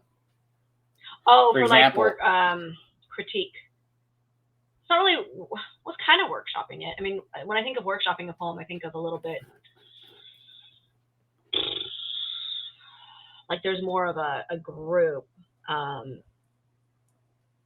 don't know what is it called, a workshop when it's just like one teacher like reviewing something? Well, it can be. Okay, so I had a gal. She was a performing poet. Yeah. She charged $30 for her workshop. Yeah. Which is a reasonable per person. Yeah. Yes. Well, Mr. William, Mr. Billy, if you're gonna do it, the only thing I request is you do that privately. Right? You can do what you want, just do it privately. But beyond that, like you got it. Like that's a reasonable price point, right? Or because you gotta look at it from three perspectives: the time you're putting together, mm-hmm. you're doing to put it together. Yeah. The kind of person you want to have at your show, at your workshop, and what you feel the give and take on that pressure is. Right? Yeah. That's the important thing. I'm not reading it on stream, Billy. Just telling you that right now. Right? But the thing is, right, you have to understand that going in. That's the real struggle. Right? There are people who are trying to, again, it's also why you do things too, right? If you're doing things so someone that wants to do things for the sake of the passion, has a different value set than someone trying to make money, right? Yeah. Well, I just told you, William. I just told you. Yep. Yeah, that's all right. Send it to William. It's more like, that's fine. I can't do it on the air. So, yeah, that's one of the things that I might do in the future, but I'm not doing at this time. But that's the whole secret, right? Mm-hmm. Like understanding, like answering those questions. Oh yeah, no, that yes, that I'm just yeah. That's the whole secret. Like whether you figure out the workshop price or stuff, that's different. And it can always change, and it probably will change as I gain experience. So. Well, here's the thing, right? It's not. this is how to put this? How do I put this? If you gotta look at yourself honestly, is you put work into what you're doing. If you put in serious work into what you're doing, then you should be treating it accordingly. Right? Right? So right? So that's the whole deal. It's one of those things where you have to look at it. Yeah, no, totally, William. That's so true. You have to put the work, and it's a lot of work, and you have to see yourself. You have to see what you're doing as worthwhile, right? And if you see that, yeah, name recognition definitely helps raise the price, but there's a minimum you shouldn't go below, and you need to figure out what that minimum is. Yeah. Right, and that's the whole. And never start your negotiations at the minimum, right? Always give yourself a little cushion, because last thing you want to do with any job is resent doing it, right? Especially if it's something you love. So it's very, yeah, absolutely, right? Haven't been joshing around, Yeah, indeed. I'm sure you have. Right, and I don't question that. So eventually, once all this sorts itself out, I've been really wanting to look at I don't know if it's a band or what it is, but some sort of singing, but it terrifies me.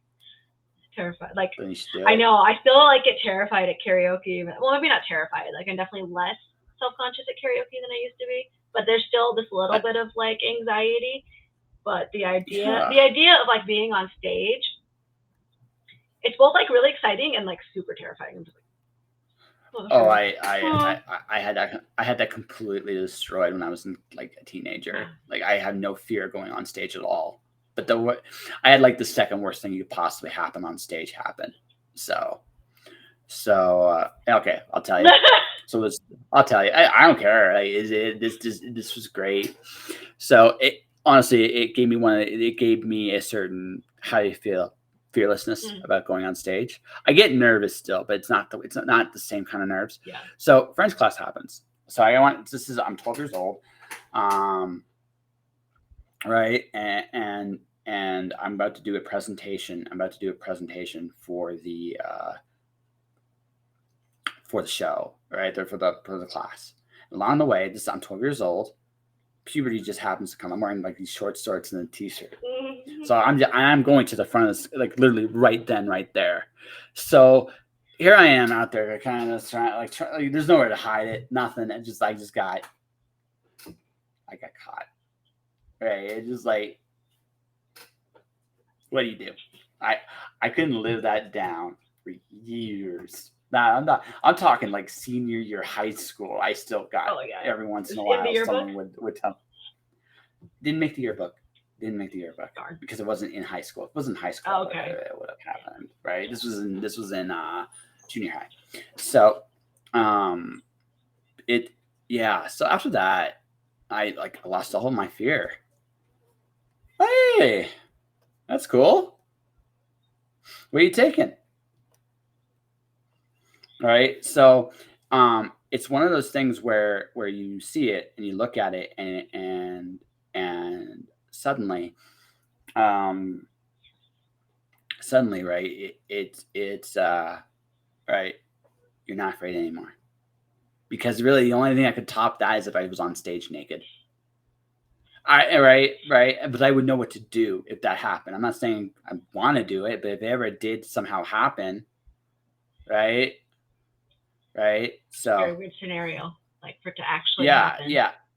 Yeah, because I've been there, so I know what it's like. Okay. You know what? No, it'd be like this. You don't want to be naked up there, but if you have to be, go with it. Just don't. No, that's it. You consciously just own it. Yeah. That's the secret. Going right. That right. So I was thinking about, from an evolutionary perspective, trying to think through why do we get stage fright? Mm-hmm. And the way I kind of see it, and I don't know if this is actually true, but I've kind of seen it as well, if you were let's say we're in like a small group, tribe, whatever, and like there's predators, stuff like that. If you're kicked out of the group, that's a problem. See, I think it's the other way around, actually. I think now or then, because even then, American writing. What's like current American writing or like 20th, like 19th century stuff? Just curious there. But no, like man, I just lost my train of thought. Shit. Right. I think it's because honestly, it's expectations. If you're the center of attention, people expect something from you. And I think that freezes people. It's like, well, what do they expect? It's like when you talked about earlier with the fact. I mean, but I was trying to think like, what's the real consequence, though? You know what I mean? That's like, so that's what I was thinking. Like, well, okay, say you're, but say you're in a tribe, you're the leader, and they expect things from you, right? And if you don't deliver, you might not be the leader anymore. Yeah, exactly, right. I think that's where it comes from. But I mean, or you could be kicked out. You could be ostracized. You don't know, and that would be really bad in that sort of situation. Yeah. Going to the extreme possibilities. Interesting there. Interesting. Yeah. I mean, I'm not going interesting with Leanne. I'm going to respond to Leanne in just a second here. It's just one of the Twitch streamers talk about studying where the Revolutionary War went wrong. So much tea. So much tea. Okay. Yeah. But just push people too hard, and people push back. That's just how it goes. It's human nature. No, I've learned a long time ago that like I find it's not like being ostracized. Like failure is always a fear, but I found success was far scarier than failure was to me.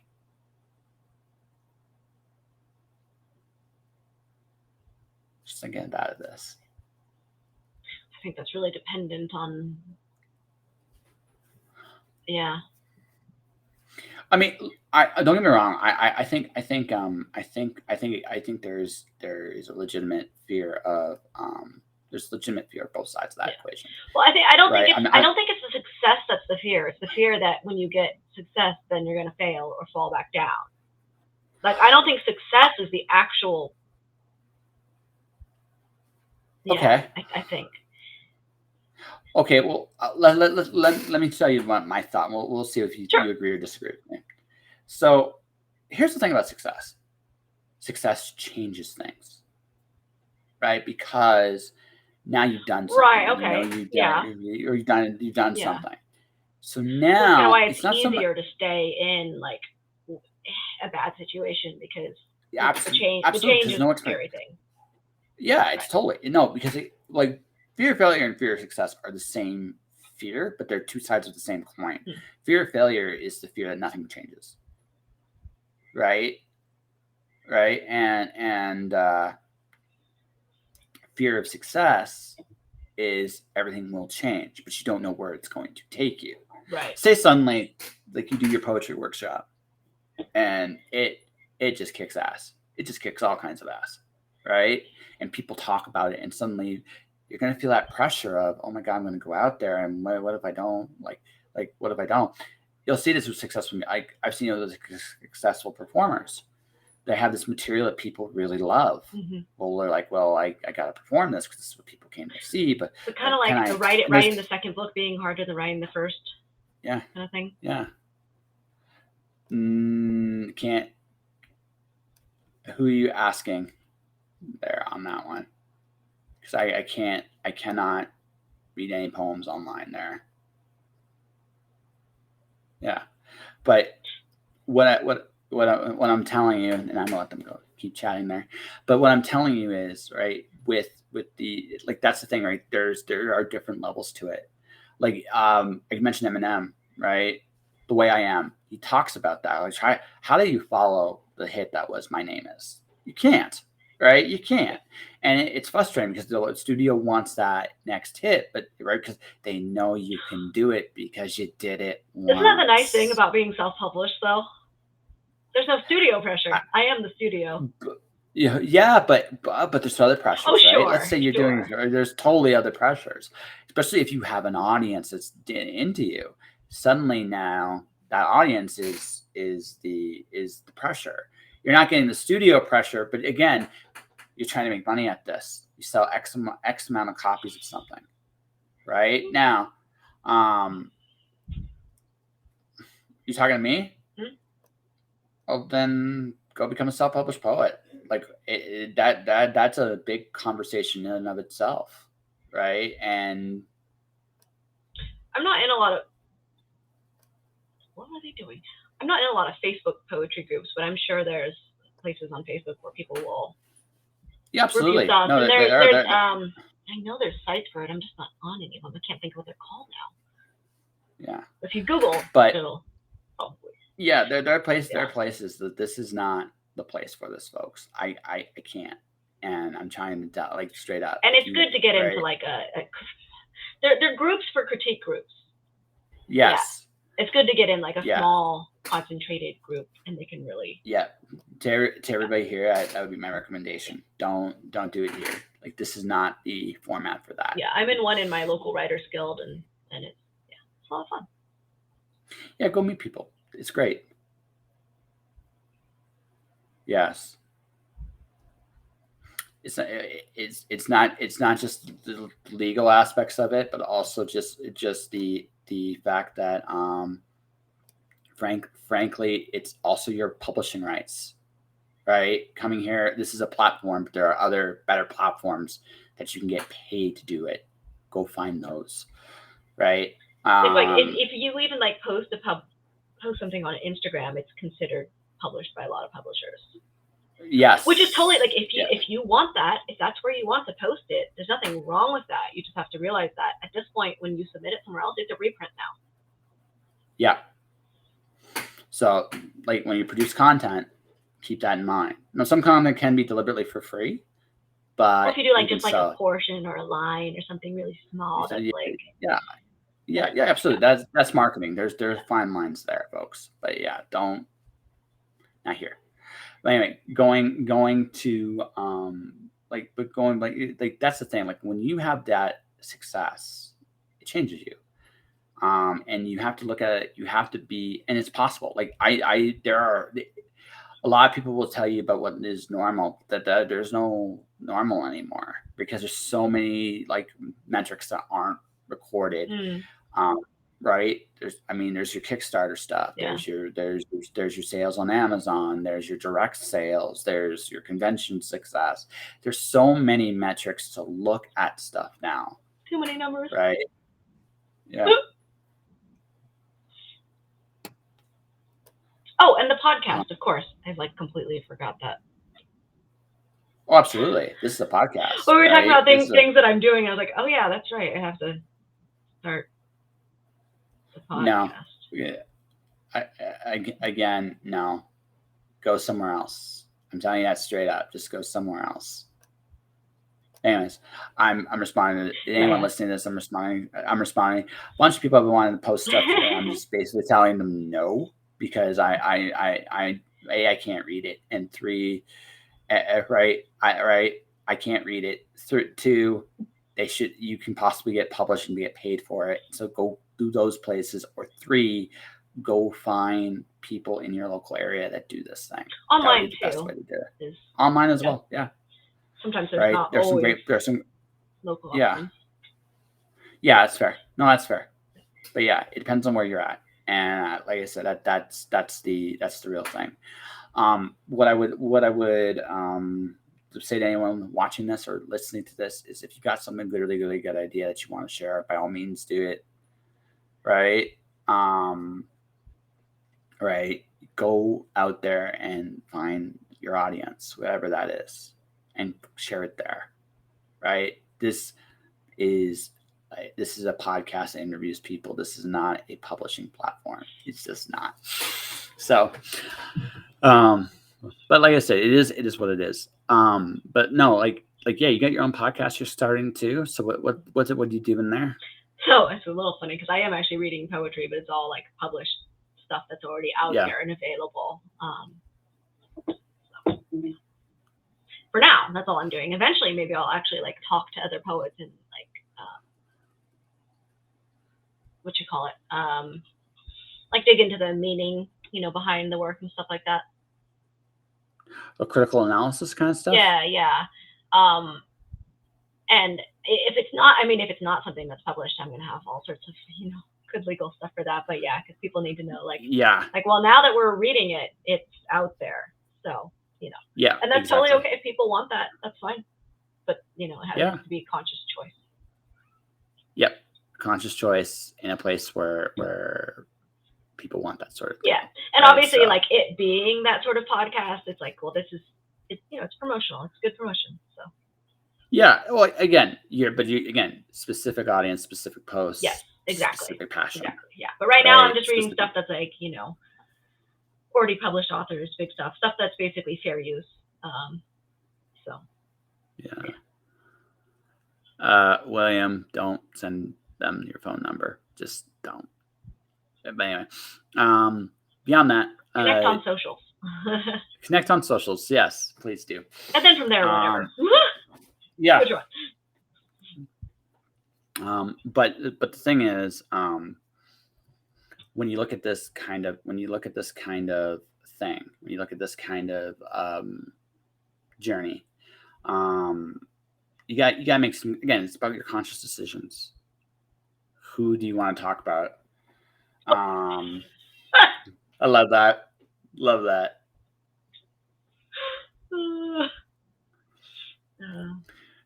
What Instagram has become these days. That's all I'm going to say about that. But anyways. Oh, I'm not following the same Instagram apparently. So. Yes. No, it's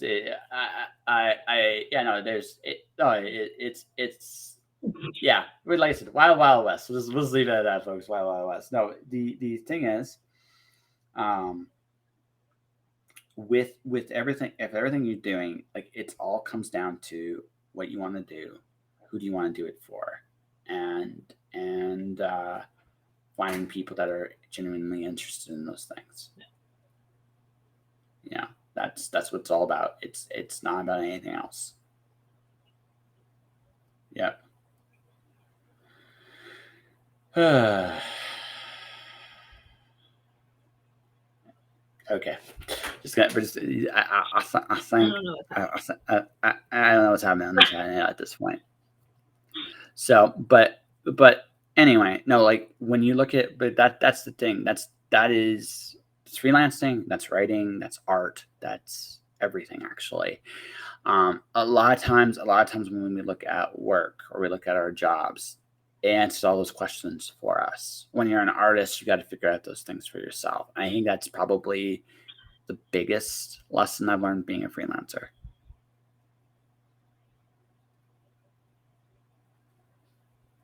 She's nodding. Yeah. Don't shake my hand fast. I can shake.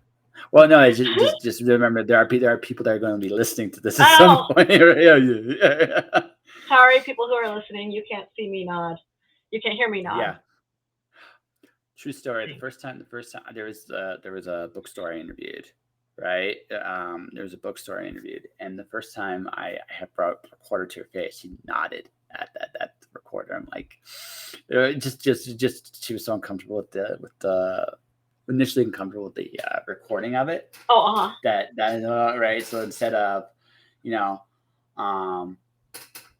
that's the whole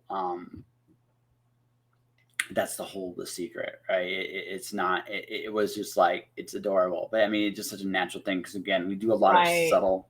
Yeah. Right. Yeah. It's talking with we're on the air. Yes, that's right. Yeah. That's right. So you got podcasts, you're figuring out your media stuff, you're figuring out what you kind of want to do as a freelancer, and many things. And see if you find peace with yourself in the process. Yeah, that'd be good. That's a good spot. Yeah. That's a good spot. I'm sad we're not going to be able to do this again because we're coming to the end of this.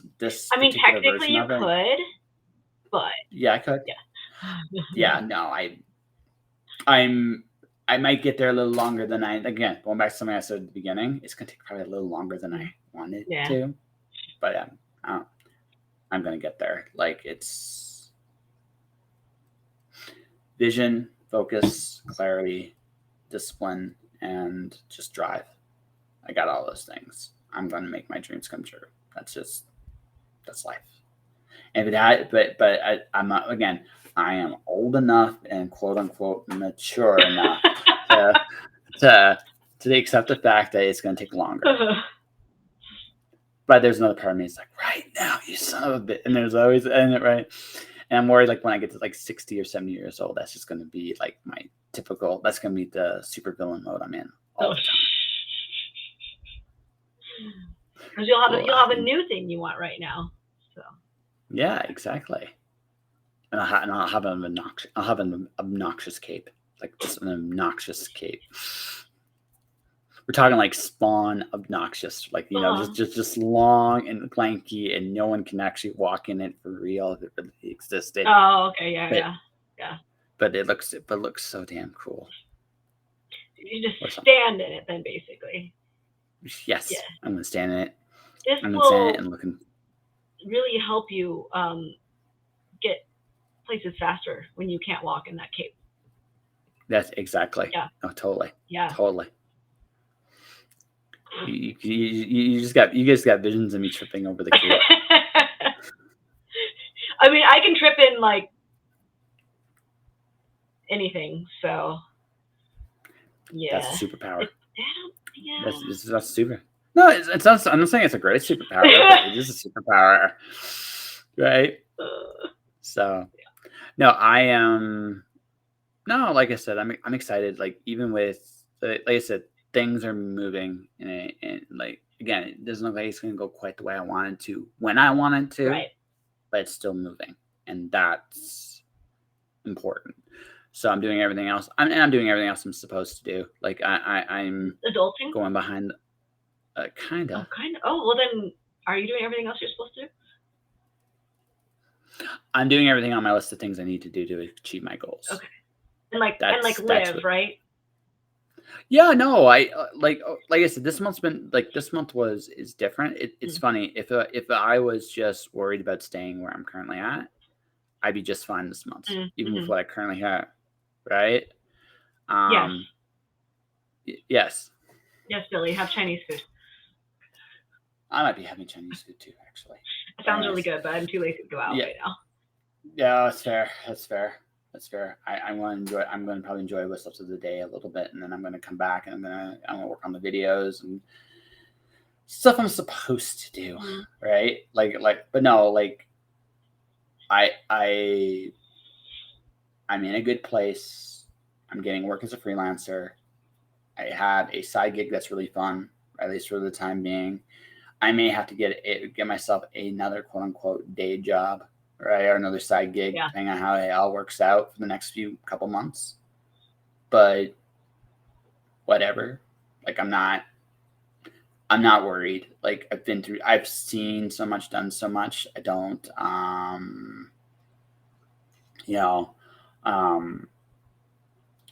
I could, like, how do I put this?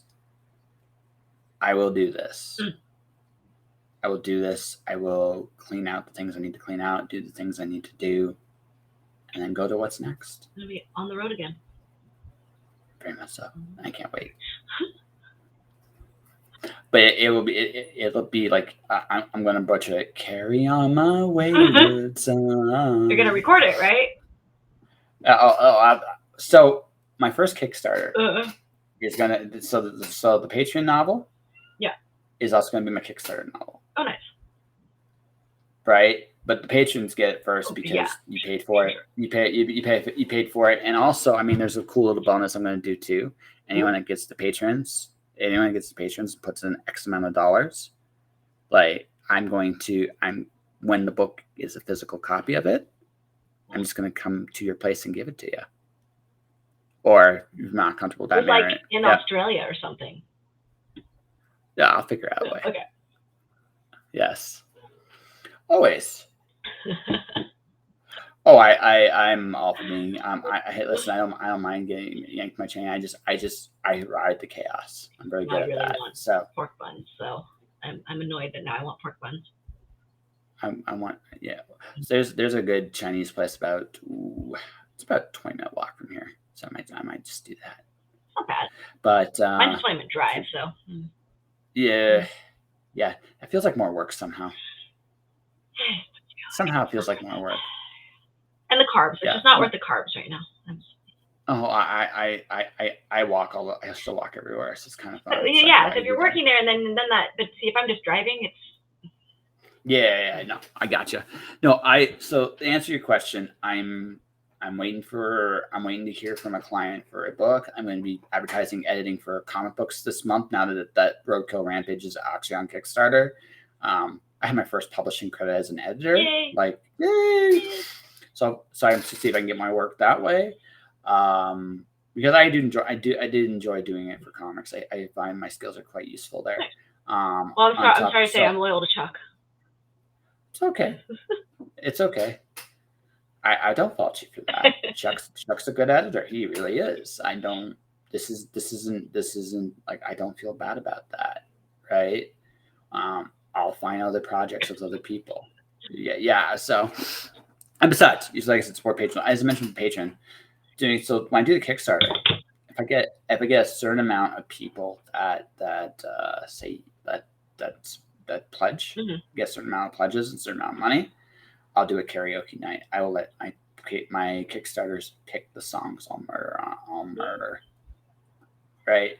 And just warning, folks, I'm going to kill it up there. The songs are going to die horribly, but I'll at least rehearse it. I'll do my best, and I will again create an experience for my readers.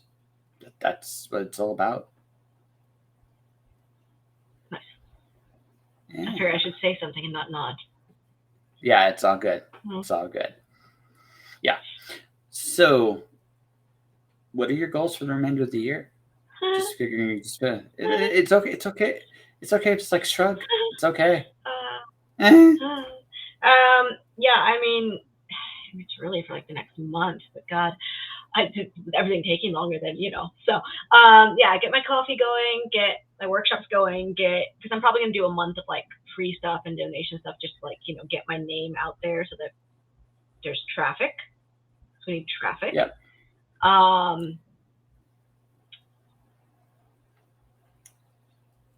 Yeah. No, I don't know if there's much else. I'd love to like get new French doors in my house. I don't think that's happening. You never know. You never know. It may not be. Absolutely. I did my irresponsible spending, as one does when they're going through this sort of thing, And now I'm like, okay, we gotta reel it in, pull back, I'm at wait to like do anything big. So I'm at that point too, but like I said, I'm pushing forward. I hope you push forward. I'm trying not to, because I've over pushed myself in the past, and that's where I'm like, okay, we're gonna. No, and that's fine. Like you like not do that. It's okay to take it, and honestly, it's okay to take a break. There's no crime in that ever, right? Well, that's why I got back into like, I'm like, okay, I'm reading like a little bit every night. It feels really good. It feels good to like. What are you reading? End my day that way. Cloud Cuckoo Land. It is so good, and it's one of those books that makes me go, I will never write like this. This is so fucking beautiful. No. And I know, like, never say never, but like. Well, no. So metaphorically and poetic that I'm just like, it would take me like a decade to write this book, No, but okay. So would you like a good counter thought, and then we'll wrap up? Sure. You may not be able to write that book, but you'll be able to write your book. Oh, yeah. And that book will be, but that book will be as beautiful in its own way. It's not. I can't write like Stephen King. Stephen King, like, may not be everybody's favorite cup of tea, but from a technical standpoint, probably some of the cleanest prose you'll ever read. But the thing is, it's not his technique. His technique is part of what makes him him. It's who he is. Right. Yeah. What makes Stephen King's books really good is Stephen King. Yeah. LK and Ingino, your books are going to be a reflection of who you are and the story you're going through at that moment in your life. And those things. Some of them I hope not, when it's like the future sci-fi, And so it's like horror in space. But no, but I know what you mean. I just hope it's not a stuff that's actually, you know. Well, hey, listen, just as long as you don't sell your soul and become a member of a boy band, we'll be good. Okay, but I mean, that's a real comic book story. Don't worry about it. Can I do that? It's possible. It's possible. Right. No, I had Dirk Manning on the show. It's one of my favorite stories of his. Actually, it's about a guy who kills his friend, sacrificed to the devil from his heavy metal album. Right? It's like, nah, heavy metal doesn't sell. Right? Because you got to put some real. I'll do anything. And the devil said, "Do you mean anything?" So he ends up being a member of a boy band, which I actually thought was the perfect exercise in how it's beautiful 8 pages. What I was going to say of how I was going to close this was this. It's about telling your best version of you combined with the stories you're telling, and it will make something beautiful and wonderful. You may not be able to write like the person you're reading, but you shouldn't be able to anyway. It should be you. They also won a Pulitzer, so. You might win a Pulitzer. I could see it. I mean, never say never. Never say never, I guess. Well, it's not even that. It's just don't sell yourself short. Look, put stuff up. Look, if there's one thing from me, I hope ever you do learn, putting yourself out there can lead to great things. This podcast won an award for being a podcast. I just did this, right? I have my Alice in Wonderland story. It got nominated for an award just because it was out there. Right place, right time. Right? Yeah. Just it's nothing more than just me doing. Again, I'm not doing this for the awards, but they find you. So they are nice, but they're not the end all be all. No. But I look at it as this is the result of the work I put in. You put in the work, even though sometimes you may not feel it. You do put in the work. Good things will come to you, and my prayer with you, or my wish with you, depending on how you look at it, is when those good things do finally hit your way, you are smart enough and wise enough to enjoy them because you deserve them. I try. So I think we have an interview here. What do you think? Yes. No one can see my thumbs up, and they're on the podcast listening. Yes. She put her thumb up, folks. She put her thumb up just for everybody listening. Apparently, I don't think in audio, so it's okay. I had to listen. I've done this a lot. Yeah. Right. I've done this a lot. This is episode 976. I mean, just to give you an idea of where I'm at. It's like a crazy journey, and I'm near the end of this part of the journey. So, but while we're here, thank you for everything. You're awesome. And I wish you nothing but continued success. So where can people find you? So for now, until we figure out this name change thingy, everything is still at LK Ingino, also at Headless Gnomes, and my poetry journal, which is not yet a journal, but that'll be a long project down the road, is Sunset Poetry Journal. Okay, so the only website is Headless Gnomes. The others are just socials. Yeah. Okay. Headless Gnomes? Yeah, okay. That's the website. First off, I am genuinely jealous of that name. It's a fantastic website. It's really, really good. So there you go, folks. Check this out right now. Right, if you want to get to know Leanne a little bit more, LK and Gino a little bit more, she can definitely help you. Beyond all that, folks, I'm going to go back up here. If you enjoyed the show and you want to kind of see where the future is kind of now. I am taking the podcast into a new direction once I break 1,000. I've kind of already started. I currently have 8 episodes in the can. Right, I'm going to add more tomorrow more. You can definitely check out patreon.com/podcast if you want to support the podcast going forward. $5 a month gives you access to all the shows, and you're going to see them well ahead of anybody else. Even though they will eventually come for free. By the time that happens, you're going to be very, very far ahead of the series at that point. some great conversations coming up. Angela Ackerman is going to be my next guest that officially goes on the air. I get people like Brent Nichols, Kevin Weir, Neil Enoch coming on. It's going to be a very Canadian-centric one at first because that's where I'm at. But inevitably, it's going to go everywhere, the world over. I'm going to be meeting the people. The places I will go and the people I will meet. I am excited to be on there, and I want you all to come and see that excitement with me. So definitely check that out. And that will do it. Tomorrow I'm not on because I have another show I'm filming. But Thursday, Katie Salidas comes back, and that'll be a fun one. This will be her last visit on the show. So for everybody watching, everybody listening, thank you for watching. Thank you for listening. Stay inspired. Keep shining in the dark. And I'll see you next time. Bye.